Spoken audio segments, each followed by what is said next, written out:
कोच्चि की एक सुनसान जगह पर एक लड़की की लाश मिली। सिर पर गहरी चोटें, जमीन पे खून के निशान। पुलिस को भी समझ में नहीं आ रहा था कि यह हादसा है या फिर किसी की साजिश। चंद घंटों में इस शहर का माहौल बदल गया, क्योंकि जिस लड़की की मौत हुई थी वो वही चित्रप्रिया थी जिसे 3 दिन पहले लापता बताया गया था। अब सवाल सिर्फ एक था, उसे मारा किसने और क्यों। आज हम इसी रहस्य की तह तक जाएंगे जिसने कोच्चि की हवाओं तक को बेचैन कर दिया। नमस्कार, मैं विशाल और आज मैं आपको बताने वाला हूँ द टेरिफाइंग केस ऑफ चित्रप्रिया।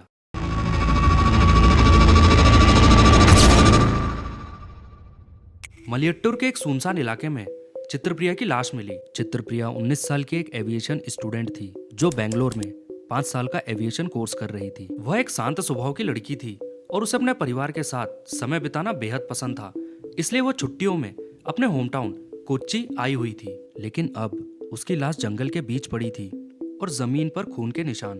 उसके सिर पर गहरी चोटें थी, जिससे साफ हो गया कि ये किसी हादसे की मौत नहीं, सीधा मर्डर केस है। लेकिन सबसे बड़ा सवाल है, एक पढ़ने वाली शांत स्वभाव की लड़की ऐसे सुनसान इलाके में कैसे पहुंच गई और आखिर उसके साथ क्या हुआ। चित्रप्रिया जिस दिन लापता हुई थी उस दिन सब कुछ बिल्कुल नॉर्मल था। वह शाम को अपने परिवार के साथ मंदिर में पूजा करने गई और पूजा खत्म होने के बाद वह घर लौट आई। घर वापस आने के बाद उसने अपने घर वालों से कहा कि उसे कुछ काम है और वो थोड़ी ही देर में वापस आ जाएंगी, और वो बाहर चली गई। लेकिन रात बीत गई और सुबह हो गई, पर चित्रप्रिया वापस घर नहीं आई। चित्रप्रिया के घर वालों को अब चिंता होने लगी थी। अगले दिन उसके माता पिता सीधे कलडी पुलिस स्टेशन पहुंचे और उन्होंने उसकी गुमशुदगी की रिपोर्ट दर्ज करवाई। रिपोर्ट मिलते ही पुलिस ने तलाश शुरू कर दी। पुलिस ने इलाके में पूछताछ की और सीसीटीवी फुटेज चेक करना शुरू कर दिए। इसके बाद पुलिस ने एक सर्च टीम बनाई और डॉग स्क्वाड को बुलाया गया। पुलिस की सर्च टीम और डॉग स्क्वाड चित्रप्रिया को लगातार 3 दिन तक ढूंढते रहे, लेकिन शुरुआती 2 दिनों में उनके हाथ कुछ नहीं लगा। फिर 8 दिसंबर की शाम पुलिस को एक सीसीटीवी फुटेज मिला जिसने पूरी जांच की दिशा बदल दी। फुटेज 7 दिसंबर की रात 1:53 का था, जिसमें एक सुनसान सड़क पर एक बाइक जाती दिखी और बाइक के पीछे बैठी लड़की चित्रप्रिया थी। बाइक चला रहा था एक लड़का। फुटेज को जूम किया गया और चेहरा साफ हुआ, तब पता चला कि वह एलन था। एलन कोच्चि का ही रहने वाला था। वह पिछले कई सालों से चित्रप्रिया का दोस्त और उसका बॉयफ्रेंड था, लेकिन पिछले कुछ महीनों से दोनों के बीच गलतफहमियां बढ़ रही थी। वह छोटी छोटी बातों पे चित्रप्रिया से झगड़ता और शक करता था। जहां प्यार होना चाहिए था वहां तनाव बढ़ रहा था। 8 दिसंबर की रात जांच सीधे एलन की तरफ मुड़ चुकी थी।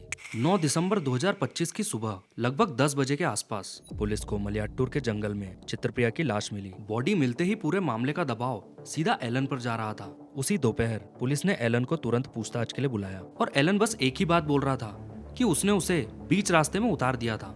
लेकिन जब सीसीटीवी फुटेज, उसकी मोबाइल लोकेशन और टाइमलाइन के सबूत उसके सामने रखे गए तो उसका आत्मविश्वास टूट गया। जैसे जैसे पूछताछ आगे बढ़ रही थी उसकी चुप्पी भी बढ़ती गई और आखिरकार उसने खुद ही कबूल कर लिया। एलन ने बताया वह 6 दिसंबर की रात चित्रप्रिया से मिला था। दोनों बाइक से मलयट्टूर की तरफ गए थे।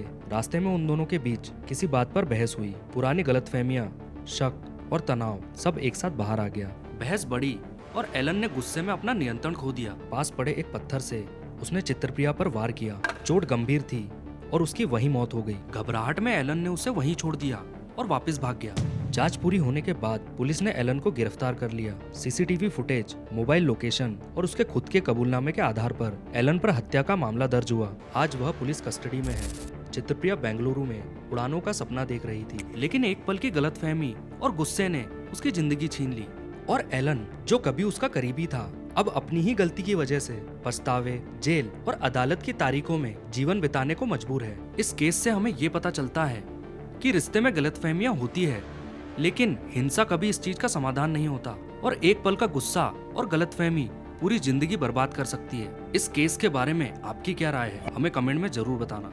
और अगर आपको ऐसे ही क्राइम केसेस पसंद है तो इस चैनल को सब्सक्राइब जरूर करें। मिलते हैं नेक्स्ट वीडियो में। धन्यवाद।